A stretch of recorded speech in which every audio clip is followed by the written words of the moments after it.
लाखों लीटर अवैध शराब की तस्करी की जाती है। आबकारी विभाग और पुलिस के सहयोग, स्थानियों की मदद से अवैध शराब मध्य प्रदेश की सीमा से आ रही। और न्यूज इंडिया आज आपको एक स्पेशल रिपोर्ट दिखाने जा रहा है कि कैसे पाबंदी के बाद भी मध्य प्रदेश में पुष्पा स्टाइल में तस्करी हो रही है। बच्चों तक को इस कारोबार में शामिल किया जा रहा है। मध्य प्रदेश में पुष्पा स्टाइल में शराब तस्करी। कंटेनर में नीचे शराब छिपाकर बॉर्डर पार करा रहे माफिया। मोहन राज की माया कोई ना समझ पाया। मध्य प्रदेश में पिछले 3 दशक से चल रही शराब की अवैध तस्करी, जहां मध्य प्रदेश के सीमावर्ती जिले अलीराजपुर, झाबुआ, बड़वानी, दाहोद में सप्लाई करते हैं, तो यह पूरे मामले की पड़ताल को हम आपको परत दर परत दिखाते हैं। देखिए न्यूज इंडिया की खास रिपोर्ट। मध्य प्रदेश के मालवा अंचल में फिल्म पुष्पा स्टाइल में शराब की तस्करी हो रही है। पुलिस ने कंटेनर को रोककर पड़ताल की तो आंखें फटी की फटी रह गईं। कंटेनर में नीचे लाखों रुपए कीमत की अंग्रेजी शराब छिपाकर रखी गई थी। दरअसल मालवा अंचल में शराब तस्करी के नए नए पैंतरे अब हकीकत में देखने को मिल रहे हैं। शराब माफिया सब्जी के वाहन में शराब तस्करी कर रहे हैं। सवाल यह है कि मध्य प्रदेश में कब रुकेगी शराब तस्करी। देखिए कैसे खेतों में शराब के गोदाम बने हुए हैं।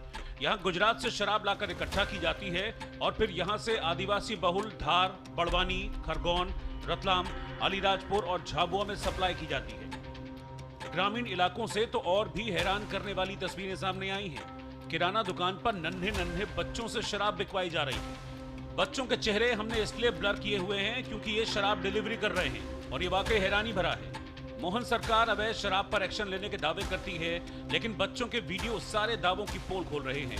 मालवांचल के सारे इलाके अवैध शराब तस्करी का गढ़ बनते जा रहे हैं। कठीवाड़ा और पिटोल बॉर्डर इसके मुख्य प्रवेश द्वार बन गए हैं।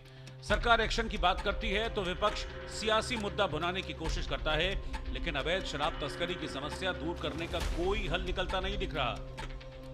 ये डॉक्टर मोहन यादव जी की सरकार है, भारतीय जनता पार्टी की सरकार है, जीरो टॉलरेंस की सरकार है। और जहाँ पर भी अगर जो भी तस्करी हो रही है उस पर उसको कार्रवाई की जाती है और लाखों लीटर शराब को हमने जब्त किया है, उसको नष्ट किया है और आगे भी करते रहेंगे। और लगभग 1000 से ज़्यादा अपराधियों के ऊपर इस प्रकार से जो भी माफिया है, शराब माफिया हो, चाहे भू माफिया हो, चाहे राशन माफिया हो, सबके ऊपर हमने कार्रवाई की है और 1000 के लगभग लोग अपराधियों के ऊपर NSA लगाया है। शराब की तस्करी आपको भी मालूम है, हमें भी मालूम है। पूरे मध्य प्रदेश से गुजरात में जो है शराब की तस्करी हो रही है। मध्य प्रदेश के देहातों में तस्करी हो रही है। आप कहीं भी चले जाएं, ये नंबर 2 की शराब हर जगह पीछी जा रही है। जो पटवारी, उमंग सिंगारी सभी जो है चीज़ का विरोध कर रहे हैं, मगर कहीं सुनवाई नहीं है, अंदर राज चल रहा है। शराब तस्करी मामले में लंबी लड़ाई लड़ रहे समाज सेवी बताते हैं कि सैकड़ों शिकायतों के बावजूद कोई सुनवाई नहीं करता है। जैसा 30 सालों से चल रहा है वैसा ही अभी भी चलता आ रहा है। खामियों से भरी हुई सरकार की शराब नीतियां और अधिकारियों की मिलीभगत से मध्य प्रदेश का मालवा अंचल शराब की तस्करी का केंद्र बन गया है, जहां से खुल्लम खुल्ला शराब की तस्करी की जाती है। न्यूज इंडिया ये खबर दिखाकर अपनी जिम्मेदारी निभा रहा है। अब बारी सरकार की है कि वो एक्शन ले।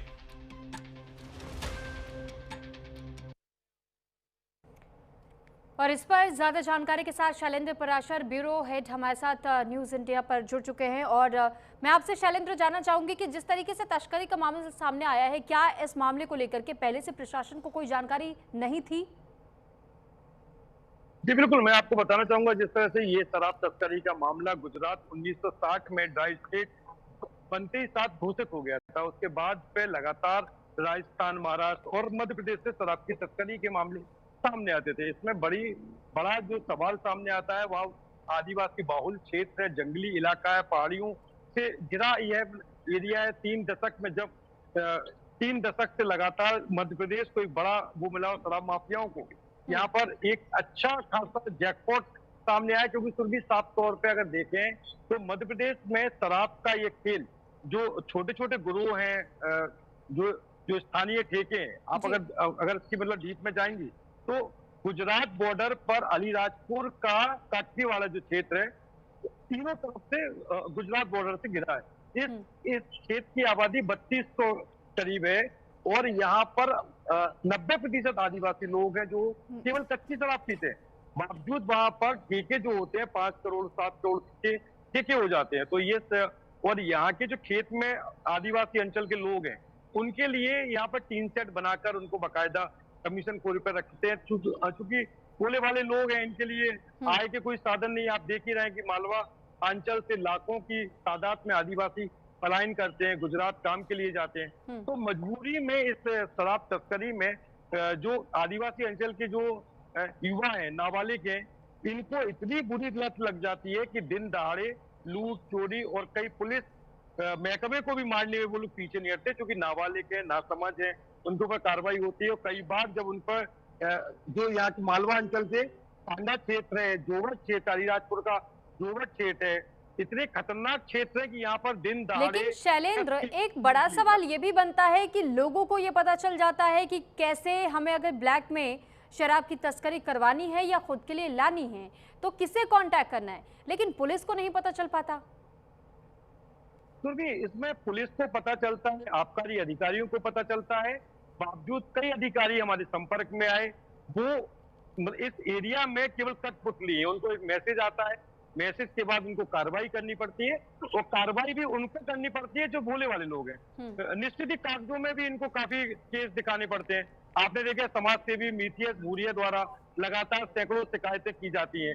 कई वर्षों से वो जब वो ब्लॉक प्रमुख भी थे पार्टी के, तो उसके बाद भी उनको पार्टी से हटाने के बाद उनके ऊपर तमाम केस पुलिस के लग जाते हैं। जो पत्रकार ये मामला उठाते हैं उनके ऊपर भी केस लग जाते हैं। यानी शैलेंद्र, ये कहना गलत नहीं होगा कि कई ऐसे अधिकारी हैं या कई ऐसे पुलिस विभाग के भी लोग हैं जो कि इनके साथ मिली भगत कर रहे हैं और तस्करी के साथ साथ में कहीं ना कहीं वो वसूली या हफ्ता इस तरीके की चीजों में वो भी शामिल है।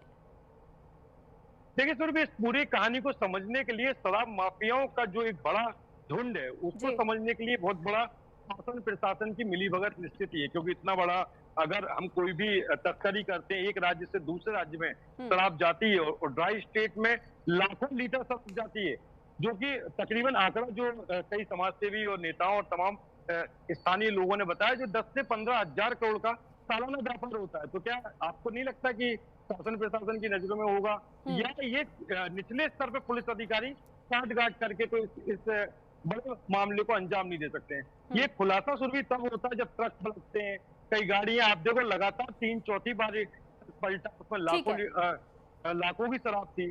अब मामला ये होता कि ये तो शराब माफियाओं की हद हो गई जब शिवसेना द्वारा झाबुआ के तमाम ऐसे गांव में किराने की दुकान पर स्टिंग किया गया, उनके द्वारा मांग की गई कि बच्चों से शराब नहीं मांगे। तो इस मुद्दे पर अगर गौर करें तो ये